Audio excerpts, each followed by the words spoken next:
En cette année 2025, le Centre d'action interculturelle de la province de Namur, connu aussi sous le nom de CAI, fête ses 40 ans. ASBL héritière du Centre socioculturel des immigrés de la province de Namur, le CAI est l'un des centres régionaux d'intégration de la région wallonne. Pour marquer cet anniversaire, le CAI vous propose une série de 8 podcasts réalisés en collaboration avec l'Institut d'histoire ouvrière économique et sociale. Chaque podcast revient sur l'une des missions ou activités fondamentales de ce centre qui a placé le concept d'interculturalité au cœur de son travail. Plongez dans ces interviews croisées enregistrées entre le 18 septembre et le 10 octobre 2024.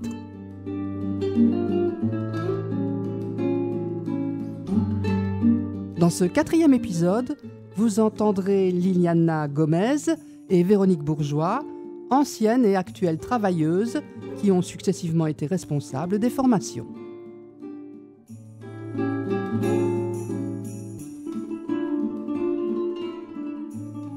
Bonjour Liliana. Bonjour Véronique. Qu'est-ce que tu as envie de dire de toi pour te présenter en termes de qui es-tu, peut-être ton parcours, tes études. Donc j'ai travaillé environ 18 ans ici au CAI à partir de 2002, octobre 2002, et donc jusqu'à décembre 2020. Donc c'est 18 ans. J'ai passé ici dans cette institution qui, je pense qui a été vraiment un endroit de développement pour ma manière de voir les choses, pour ma manière et mes ambitions aussi au niveau professionnel. Donc je suis belge d'origine argentine. Et donc, j'ai vécu dans d'autres pays aussi avant de venir en Belgique. Donc, c'est mon 4e pays de résidence, la Belgique. Et donc, j'ai vécu aussi, je viens aussi avec cette dimension d'interculturalité intégrée, on va dire, dans mon parcours personnel. Donc, comme j'ai dit, j'ai vécu dans d'autres pays en Amérique latine où j'ai eu l'occasion de travailler avec des démarches pédagogiques comme par exemple l'éducation permanente, ce qu'on appelle ici l'éducation permanente, ce qu'on appelle là-bas la pédagogie populaire, et inspirée de Paulo Freire. Et donc, j'ai travaillé dans le cadre, par exemple, d'un projet des enfants des rues. Et j'étais éducatrice formatrice. Je travaillais pour les Nations Unies et pour UNICEF. Et donc, dans ces cadres-là, je me suis imprégnée de cette manière de voir les choses. Et donc, en arrivant ici, effectivement, ce n'était pas le même public, mais je pense que cette dimension de vouloir réfléchir, agir et pour aller vers des transformations de son environnement, c'est ce qui m'a guidée. Et donc, j'avais effectivement l'espoir de pouvoir, je ne dirais pas changer le monde, mais apporter un petit grain de sable à la construction de cette dimension interculturelle. Tu es arrivée en exerçant quel poste au CAI ? Et donc, j'étais en premier moment comme coordinatrice pédagogique et responsable de formation. Après, il y a eu une restructuration, donc j'ai pris le poste de responsable de formation qui m'a permis vraiment de mieux me consacrer à la formation, franchement, c'est ce qui m'intéressait le plus. Donc, les formations sont ouvertes à tout le monde, mais notre public cible, c'était les professionnels, moi aussi professionnels, volontaires, en tout cas les personnes qui travaillent et qui accompagnent les personnes d'origine étrangère. Donc, c'est-à-dire, ce sont des formations en 2e ligne. Mais parce que tu parles thématique, donc ça me fait penser à certaines thématiques que tu as amenées ou proposées ou construites, notamment celle sur tout ce qui est cause des migrations, qui n'existait pas, si j'ai bien compris, avant. Qu'est-ce qui t'a amené sur cette piste-là ? Quand j'ai commencé à donner des formations interculturelles, je n'étais pas strictement parlant sous la méthode Cohen-Emerick. J'ai suivi cette formation avec Madame Margalite à Bruxelles, quand la formation était donnée par le CBAI, organisée par le CBAI. Mais je n'ai pas appliqué strictement cette méthode. Je me sentais plus à l'aise avec d'autres types de formations.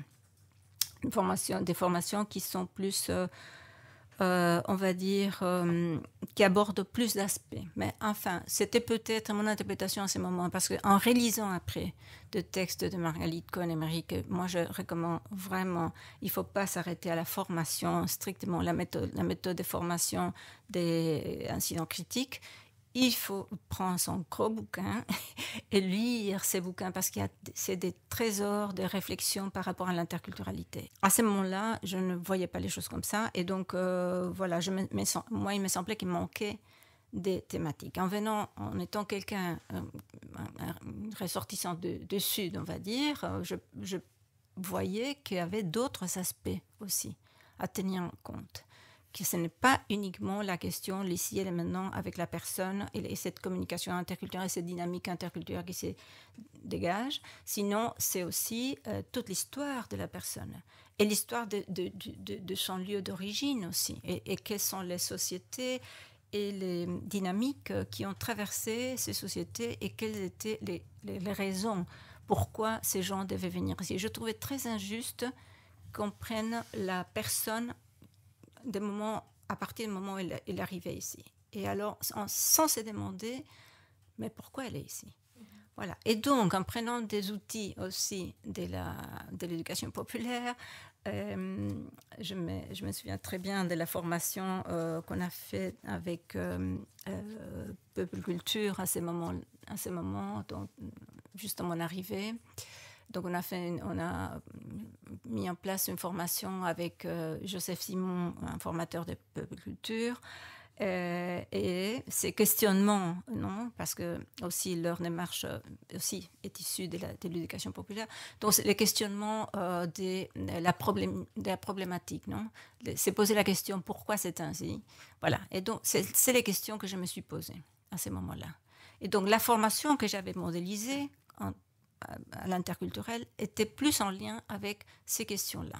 Causes et conséquences de pourquoi les gens sont venus ici, quelles sont les conséquences pour nous, pour eux, pour le monde, etc. En plus, avec une vision plus systémique. Ne pas rester dans la personne, dans l'interpersonnel, mais aller dans la question aussi institutionnelle, sociale, etc., jusqu'à la question aussi, on va dire, géopolitique ou mondiale. Non. Donc voilà, donc j'avais commencé à faire des formations comme ça, à donner des formations comme ça, causes et conséquences des migrations, et donc je me suis aperçue que en faisant de l'ascendant, évidemment, avec le public, avec les participants, les gens parlaient toujours des guerres. Pourquoi les gens sont ici? Parce qu'il y a des guerres, parce qu'il y a de la pauvreté, parce qu'il y a la faim, parce qu'il y a ceci. Et donc, je commençais à structurer toute une connaissance. Donc, c'est un exemple de comment tu peux aussi apprendre, et tu apprends aussi énormément en faisant cette dynamique, cette dialectique des constructions, des co-constructions des savoirs. Je me suis aperçue qu'il y avait énormément de matériel à exploiter là, et que c'était nécessaire de faire un module pour ça. Voilà, ça c'est un peu l'idée. Ça aussi, je dois ajouter à ça le fait que nous travaillons en équipe. On avait une réunion toutes les semaines, etc. Avec l'équipe était plus petite à ce moment, donc il y avait des réunions hebdomadaires, et à ce moment-là, j'entendais aussi les problématiques de mes collègues. Notamment, je travaille beaucoup aussi, et j'ai toujours travaillé avec mon collègue de la médiation interculturelle, qui faisait remonter des demandes, des besoins des connaissances, etc. Donc ça, c'était aussi, à cette époque aussi, on travaillait plus en lien avec les associations directement des migrants. Et donc voilà, tous ces contacts-là me permettaient aussi de voir, de comprendre qu'il y avait d'autres choses derrière le point de départ de la rencontre interculturelle. Mmh. Oui, donc c'était vraiment apporter un éclairage beaucoup plus large sur le parcours des personnes. Voilà. je trouvais que c'était un élément de sensibilisation important pour les travailleurs sociaux, pour les professionnels qui travaillent avec des personnes d'origine étrangère, le fait de connaître pourquoi elles sont ici, et aussi si on remonte dans l'histoire, quelles sont les traces qui ont laissé des entreprises, par exemple comme l'entreprise coloniale, la relation actuelle, la dépendance de beaucoup des pays du Sud, par exemple vis-à-vis de la dette, vis-à-vis de toute une série de conditions, souvent, je ne dis pas toujours, mais souvent, et parfois aussi, très imposées par les pays riches, on va dire. Hein. Donc, ce sont des conditions parfois qui toutes réunies. Donc, par exemple, aussi la question environnementale, la question de conflits qui sont parfois engendrés sans on va dire, la responsabilité, que ce soit de la responsabilité des habitants de ces pays. Et donc, je pense que ça contribue à faire prendre conscience aux citoyens de nos pays d'ici d'une certaine responsabilité globale que nous avons vis-à-vis des habitants du Sud. C'est pas, nous parlons souvent de la responsabilité vis-à-vis de l'environnement, du réchauffement climatique, etc.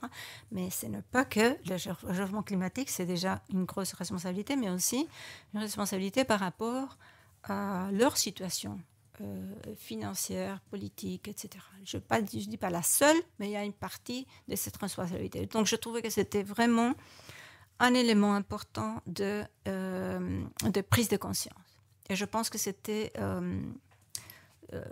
oui, je pense que le but était parfois atteint dans ce sens, parce que les gens étaient parfois ignoraient énormément des choses.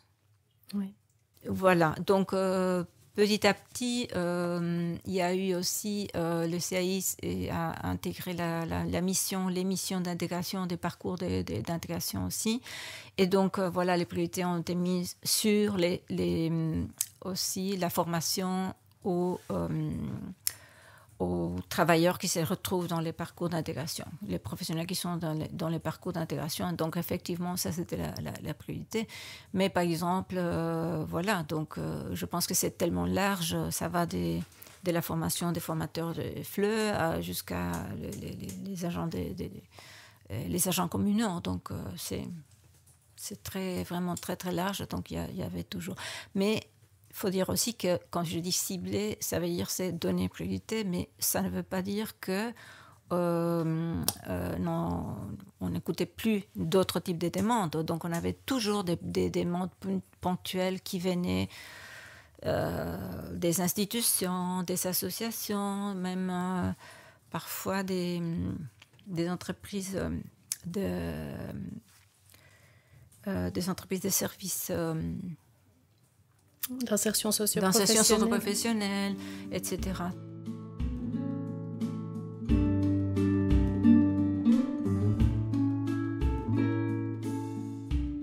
Pour toi, quelles sont vraiment les compétences interculturelles fondamentales que les travailleurs sociaux ou les bénévoles, mais aussi finalement tout citoyen mériterait de maîtriser pour construire cette rencontre interculturelle et cette société interculturelle?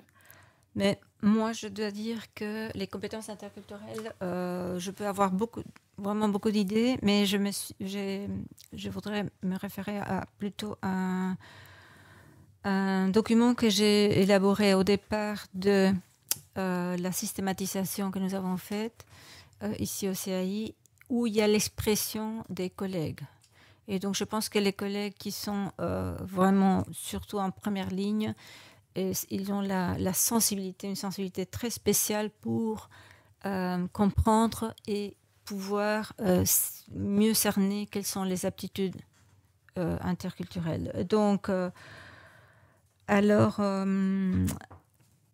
moi, j'écris ces documents qui s'appellent Méthodologie et l'interculturel, un truc plus ou moins comme ça, et que voilà, où j'ai repris toutes ces expressions des collègues, il me semble très pertinent. Donc, eux, ils sont cités, par exemple, la capacité d'écoute, l'empathie, d'analyse, la confrontation assertive, le dialogue, la négociation. Donc, ce sont des compétences qui sont appelées des compétences de départ. Donc, la personne, pour travailler, c'est pas n'importe qui peut faire ce travail. Donc, il faut à l'origine que la personne puisse avoir ses compétences.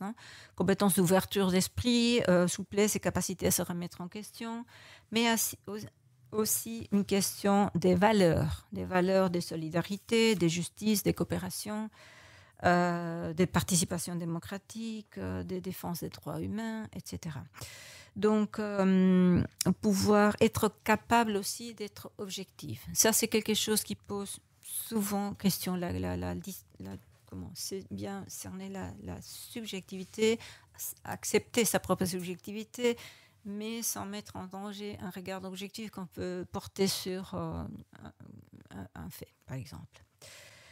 Donc, ça, c'est au départ, mais aussi, il pense qu'il faudrait être très attentif à continuer à se former en permanence. Donc, avoir une bonne formation à la démarche interculturelle au départ, au moment d'intégrer l'institution, mais continuer à se former en permanence, en se remettant en question, en faisant des intervisions aussi, et des supervisions aussi. Donc, c'est-à-dire, c'est pouvoir reconstruire, quelque part, construire cette expérience et cette connaissance interculturelle tout le long du parcours professionnel.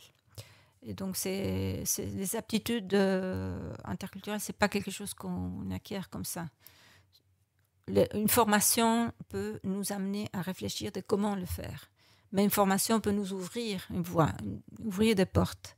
Mais ce sont des choses que on doit construire, on va dire, tout le long de sa carrière professionnelle. Parce que il faut aller au contre-courant. C'est ça la triste vérité. On est dans une société où on va plutôt vers l'individualisme, vers les chacun pour soi et l'indifférence, on va dire, face à la souffrance, les problématiques des autres.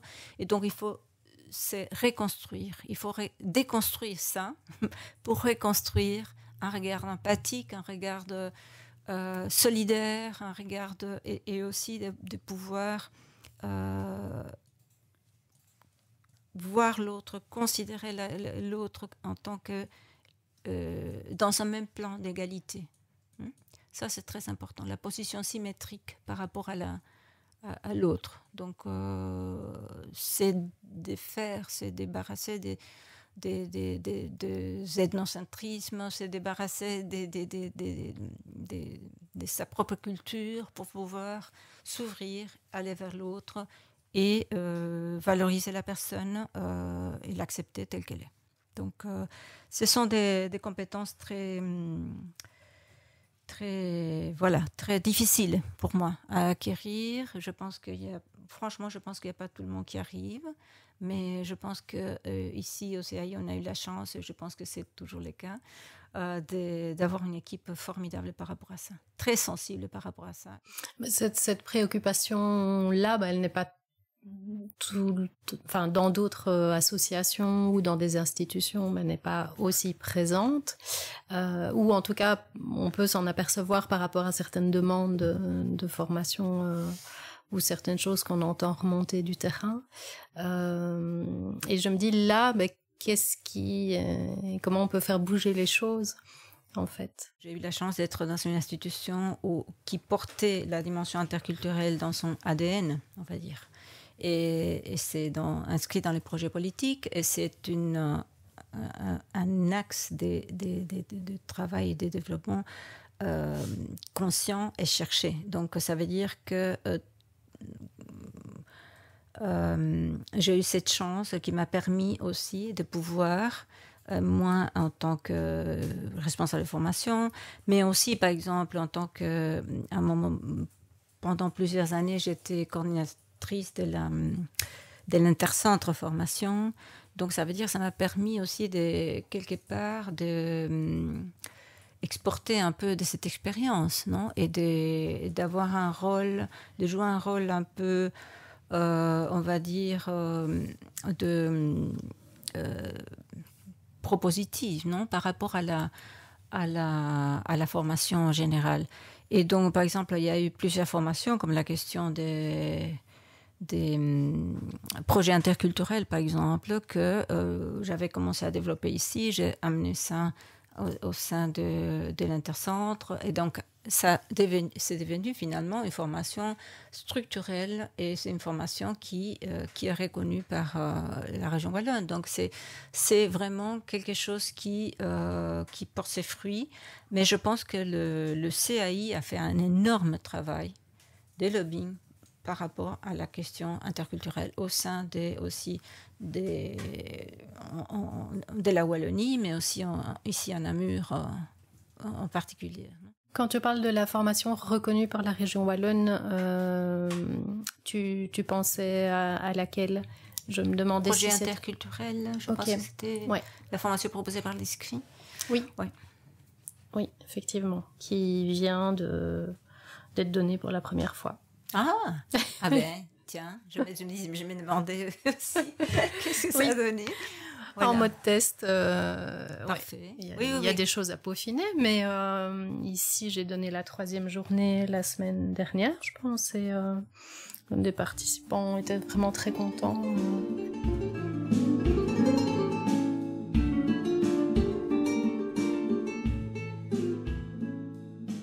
Qu'est-ce qui t'a amené ou aiguillé vers cette création de plateforme de lutte contre le racisme en province de Namur?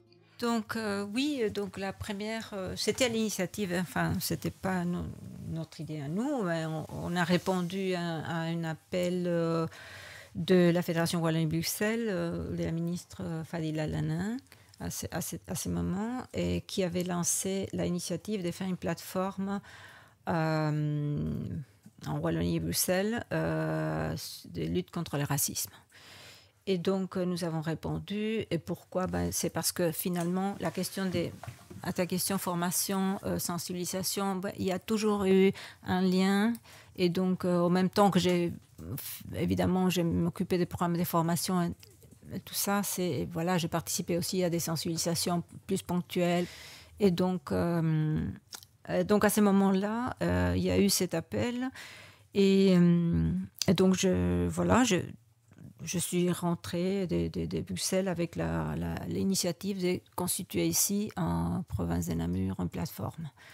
On a eu le soutien de la province aussi, de Namur. On a eu le soutien des associations qui ont été présentes et qui s'intéressaient énormément. Donc voilà, c'était un constat aussi de la montée du racisme, Déjà, dès mon arrivée ici, il y avait déjà cette préoccupation.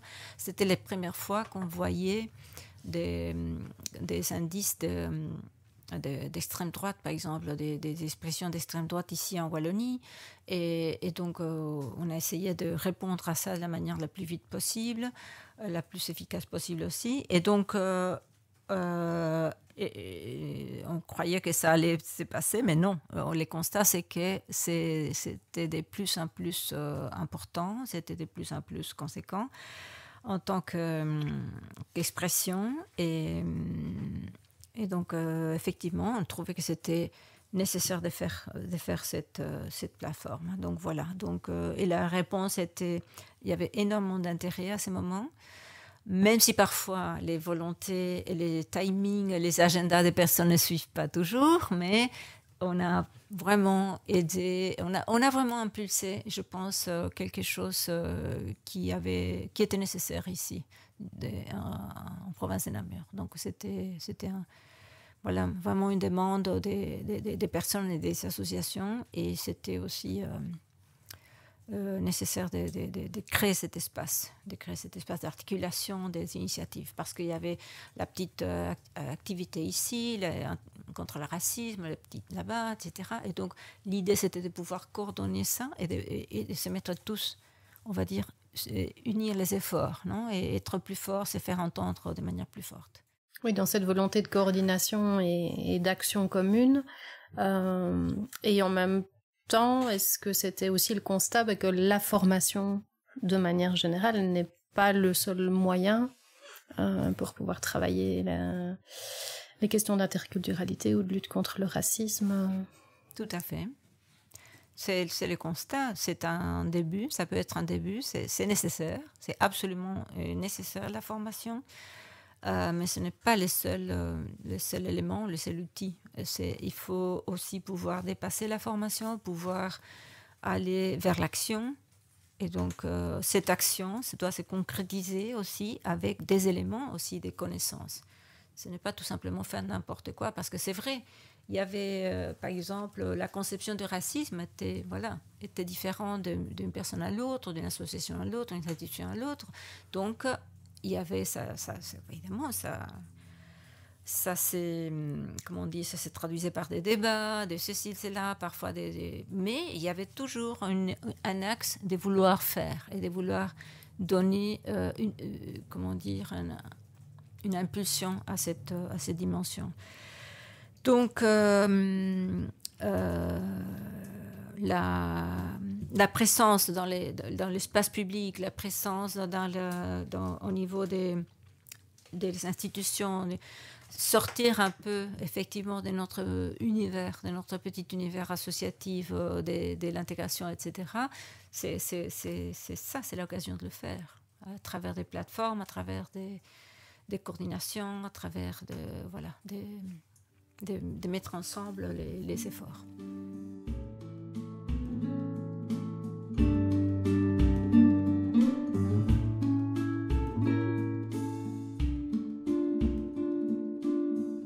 Mais de manière un peu plus peut-être formelle, j'aimerais bien déjà te demander de te présenter en 2 mots, comme tu préfères, en 5 mots, si tu veux.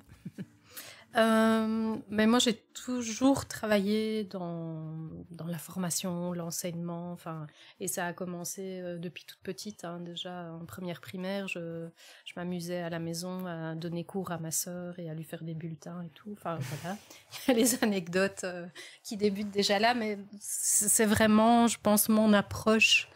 La formation, le partage de réflexion, de savoir, pour aboutir à un changement des idées, des représentations. Donc c'est vraiment quelque chose qui m'anime depuis tout le temps.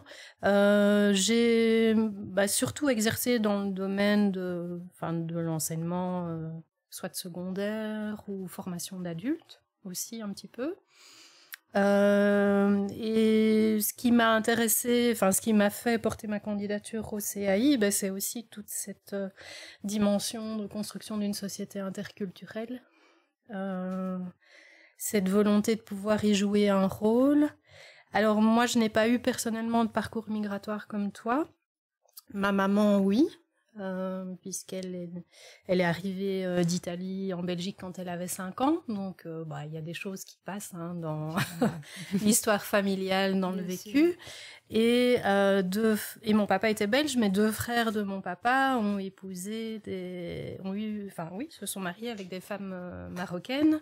Et donc voilà, j'ai vécu dans ma famille avec une grand-mère éduquée à l'ancienne et à tendance raciste. Parfois assister à des chocs familiaux. Donc je pense que ma sensibilité pour ces questions-là viennent de là aussi.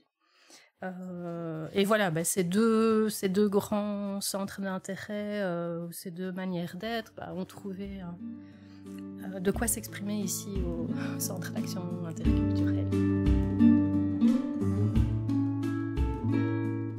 Et donc je suis arrivée, au CAI en juin 2022, donc assez récemment. Et qu'est-ce que tu as trouvé comme ça? Ce que j'ai trouvé en arrivant? Oui, en arrivant ici. J'ai trouvé, une super équipe très accueillante, très collaborative et enthousiaste aussi pour faire bouger les choses. Il y a vraiment un investissement dans le métier et dans les finalités de l'institution. J'ai trouvé beaucoup de formations clés sur porte qui m'ont bien facilité la transition. Que tu avais construite, qui ont été continuées un peu par Juliette pendant son temps de parcours, donc que j'ai pu me réapproprier. Ça a été une phase assez intense les débuts, parce que je crois 2 mois après mon arrivée, il y avait des formations à donner. Mais franchement, le fait de disposer de formations, de sources qui étaient bien construites et qui étaient disponibles, ça a été un grand avantage, plus le soutien aussi des autres collègues formateurs des autres centres, puisque je sais pas si c'était déjà tu as plutôt dit que c'est toi qui avais initié, notamment autour de la formation projet interculturel, mais il y a de plus en plus de collaborations intercentres pour des projets de formation communs, notamment avec la formation de formateurs à la citoyenneté, mais donc ici il y a des projets supplémentaires en réponse à des appels d'offres, par exemple de l'Union des villes et des communes. Il y a des demandes qui arrivent aussi, où il faut pouvoir offrir des sessions de formation plus nombreuses et sur toute la région wallonne. Évidemment, je me suis approprié les formations qui existaient déjà sur causes et dynamiques des migrations. Et ça, comme j'ai une formation en journalisme, beaucoup planché pendant mes études sur toutes les questions d'actualité socio-économique, politique, j'ai retrouvé ce centre d'intérêt-là. Et donc, ça m'a aidé aussi à rentrer dans la formation et à pouvoir l'actualiser.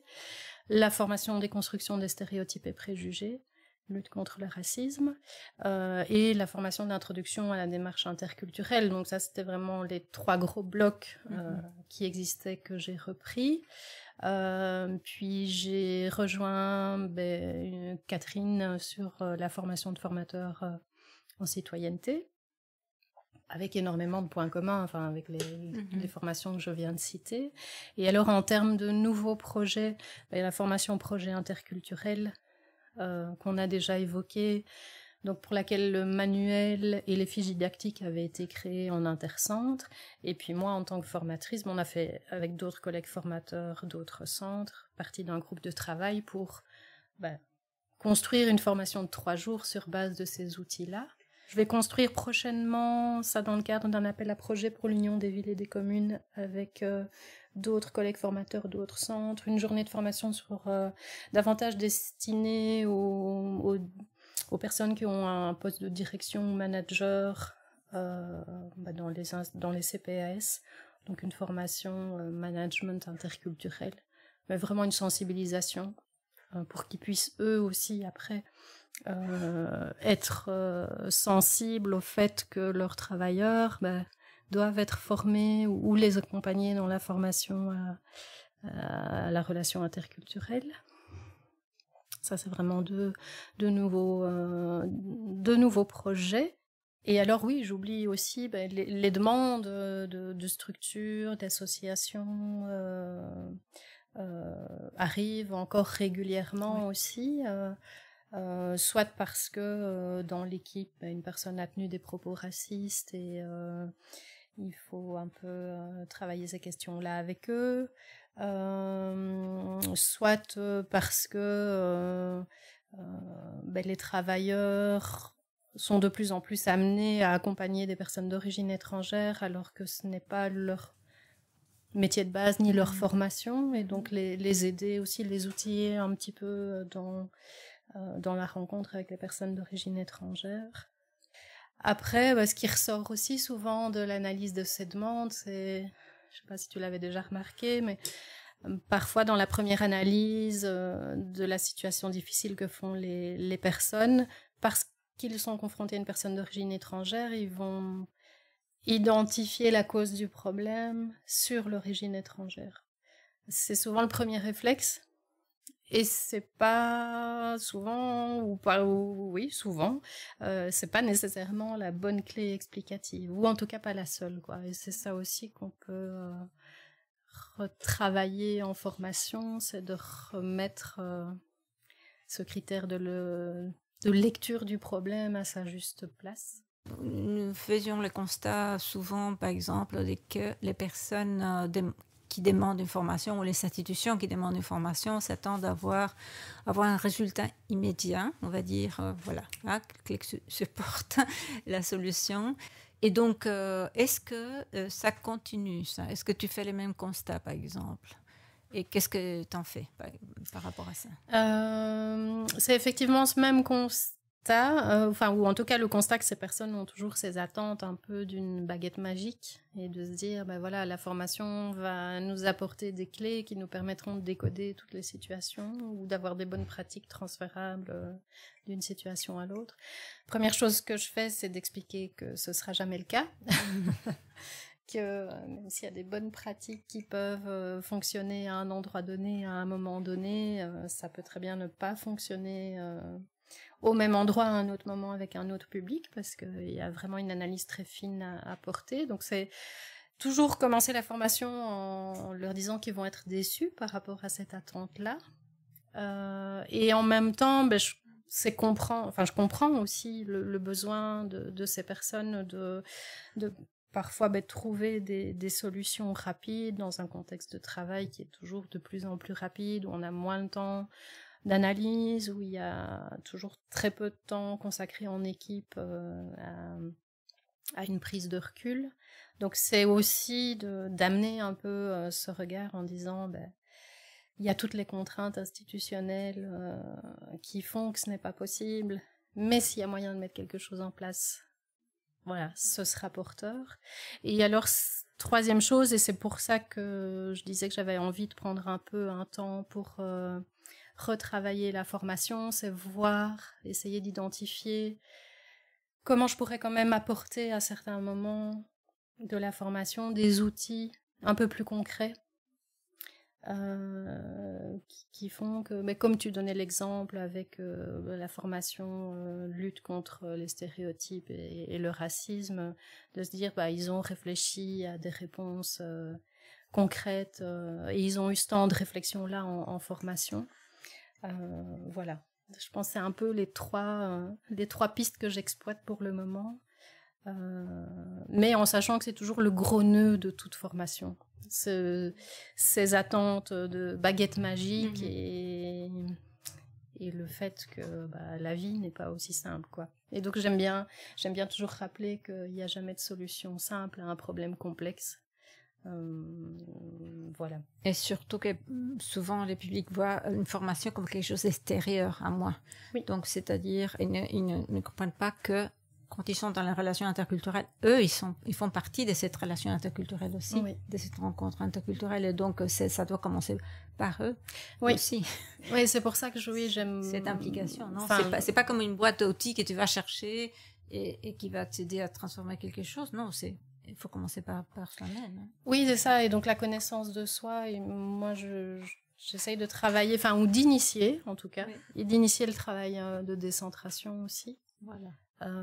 Mais je leur dis, c'est quelque chose qui, comme tu le disais aussi, qui doit se faire sur toute une vie.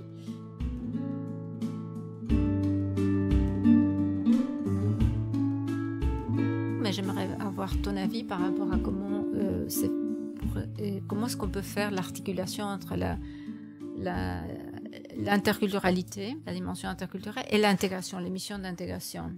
Donc je vais pas revenir là-dessus, mais juste, moi, un grand principe, et je trouve qu'il est bien éclairant, c'est de rappeler que l'intégration, c'est un processus à double sens. Donc tout le travail n'est pas uniquement à faire de la part de la personne d'origine étrangère qui vient de s'installer dans un pays d'accueil. C'est pas uniquement elle qui peut travailler à son intégration, mais c'est aussi la société d'accueil et tous les citoyens, que ça soit déjà dans la rencontre interpersonnelle, dans la déconstruction des stéréotypes et préjugés, que ça soit au niveau plus sociétal, institutionnel, dans travailler à déconstruire le racisme institutionnel, travailler à des politiques sociales, de formation, etc., qui assure davantage d'égalité des places et d'accès aux droits fondamentaux. Donc il y a vraiment tout ce travail à faire. Et je pense que ce travail, il peut être nourri et complété par le travail qu'on fait autour de l'interculturalité et de la création d'une société véritablement interculturelle, où là, on peut utiliser les outils de la démarche interculturelle et venir éclairer ça. Donc, pour moi, les deux approches sont complémentaires. Je les vois pas du tout en opposition.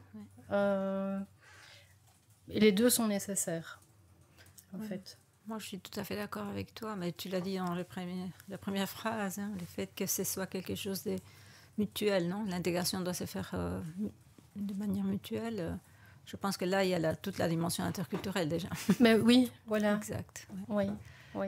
Est-ce que tu vois que, en termes des sociétés, par exemple, en termes des réalités un peu macro, est-ce que tu vois que c'est de plus en plus difficile d'arriver à ça? Est-ce que tu as une évolution vers la difficulté ou une évolution vers on y arrive? Je dirais que si on s'intéresse un peu à l'évolution des politiques belges et européennes et à la montée des partis d'extrême droite, à la prise de pouvoir dans certains pays européens par des partis d'extrême droite, il y a de plus en plus d'obstacles. Et c'est quelque chose qui est d'abord effrayant, à titre individuel. Et puis questionnant, c'est aussi de se dire, mais qu'est-ce qui fait qu'on en arrive là? Et qu'il y a cette recrudescence alors que dans l'histoire on a vu à quoi ça pouvait mener. Donc gros obstacle. J'ai pas encore toutes les clés parce que ça me dépasse aussi.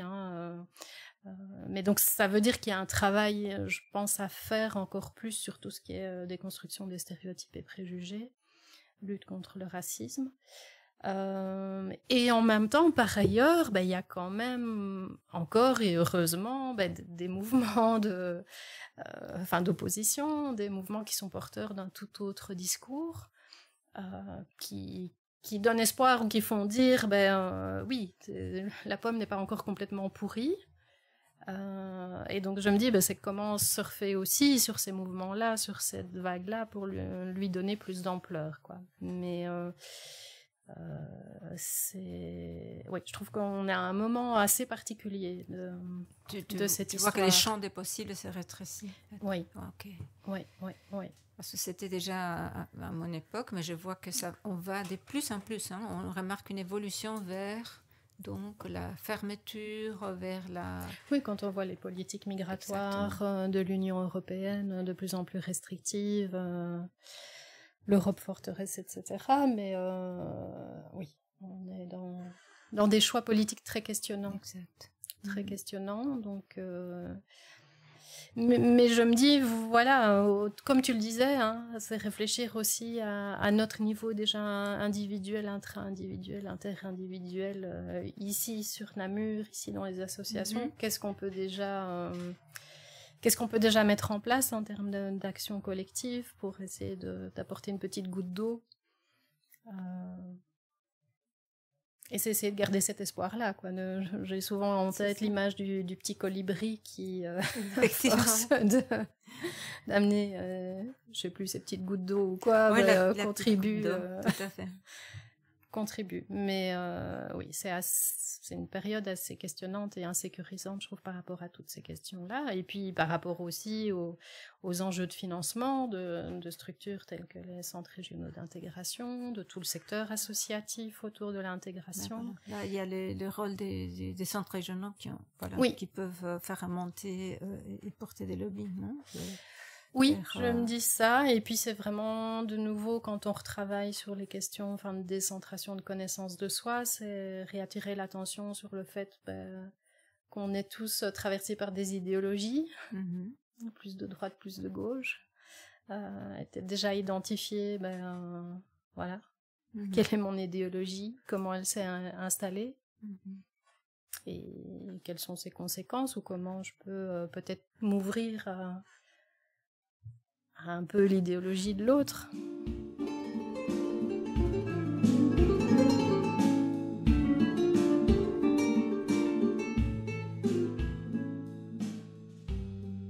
je me dis que tout doucement, on peut aller vers la partie plus transversale, enfin la partie de conclusion. Il y a cet aspect, tiens, après avoir écouté l'autre, quelles réflexions me viennent, quelle analyse je pose sur cette évolution des formations au CAI. L'évolution des formations, moi, je pense évidemment qu'il y a eu une énorme évolution et que voilà, de la formation du module qui a été introduit un peu par ici en province de Namur, en Wallonie, par Ahmed, déjà avec la formation des co-émériques à Bruxelles. Et c'était, pour moi, c'était la porte d'entrée de la démarche interculturelle ici en Wallonie. Je pense que c'est de ces moments où il y avait cette seule porte d'entrée à l'actualité, où on entend, par exemple, que tu exprimes des formations au niveau des institutions, au niveau des entreprises, par exemple. Voilà, de tout un public beaucoup plus diversifié et des thématiques beaucoup plus diversifiées aussi. Je pense que l'évolution est évidente. Et parce que finalement, on va dès le moment de la rencontre à tout ce qui est la problématique de la migration et tous les phénomènes migratoires en soi, avec, où la question interculturelle est un des aspects, mais il n'y a pas que. Donc, et je pense que cette vision plus systémique et plus globale que nous avons pu, on va dire, impulser à partir du CAI, je pense que ça a donné aussi ça fait un petit effet, on va dire, déjà en Wallonie, parce qu'à travers l'écrit, par exemple, l'intercentre écrit a été un outil très très important pour justement cet échange d'expériences. Et je ne dis pas que c'était uniquement du CAI, au contraire, nous avons aussi appris des initiatives des collègues des autres centres et c'était un échange très très riche, mais je pense aussi que nous avons quand même pu apporter beaucoup de choses et par exemple et sortir un peu uniquement de la formation interculturelle comme la clé principale de porte d'entrée de la formation des centres, parce qu'on travaille avec des personnes issues de l'immigration et donc la thématique principale c'est l'immigration,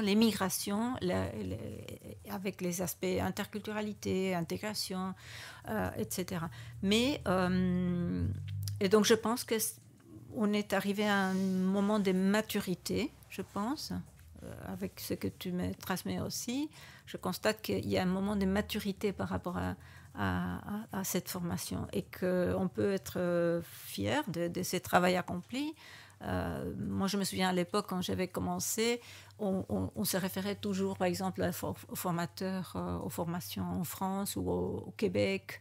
Et c'était la mode interculturelle venait de là. Je pense qu'aujourd'hui, la Wallonie, avec le travail des centres régionaux, peut être vraiment, on va dire, un modèle de comment est-ce qu'on travaille, comment est-ce qu'on assume et comment est-ce qu'on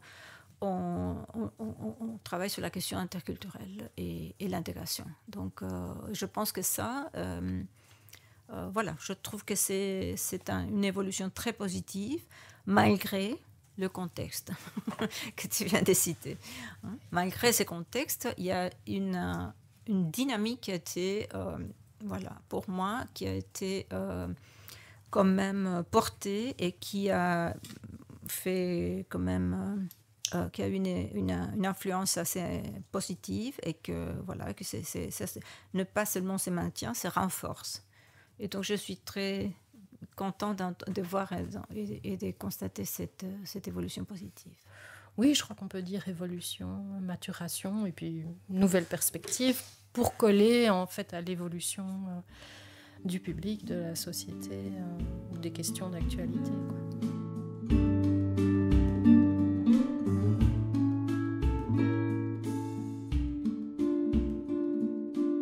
Je pense qu'il y a de nouvelles formes de résistance et il y a eu MeToo, Black Lives Matter, il y a eu voilà, Not in My Name, il y a énormément des mouvements comme ça, et qui sont très lycées, comme tu dis, mais c'est aussi, comment dire, le moyen pour étouffer. Hein. Oui. Ces mouvements sont de plus en plus performants aussi, hein, donc on emploie des armées, des trolls par exemple, qui envahissent Internet, etc., qui font un travail vraiment très, très important, des propagandes anti-solidarité, non, oui. Je peux dire.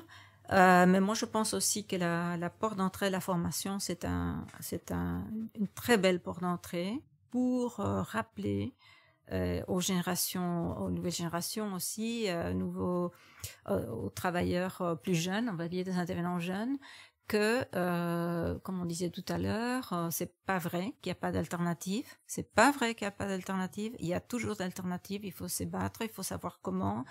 Et il faut savoir évidemment ajuster la réalité et tout cet sentiment d'injustice, etc., des choses qui ne marchent pas bien dans le monde et tout ça. Il faut l'ajuster à la réalité de tous les jours de chacun et à nouveaux outils qui existent.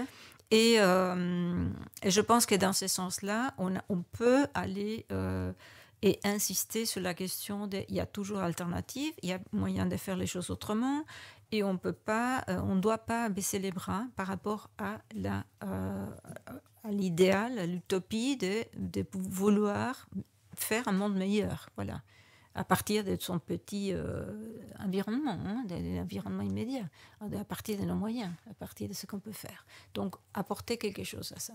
Et donc, je pense que c'est quelque chose qu'il faut vraiment rappeler à la jeunesse, que c'est sans avoir de la nostalgie, etc., tu vois, sans revenir à c'est un monde perdu. Non, il faut insister, et c'est justement c'est pouvoir s'impulser avec ces nouvelles formes de résistance.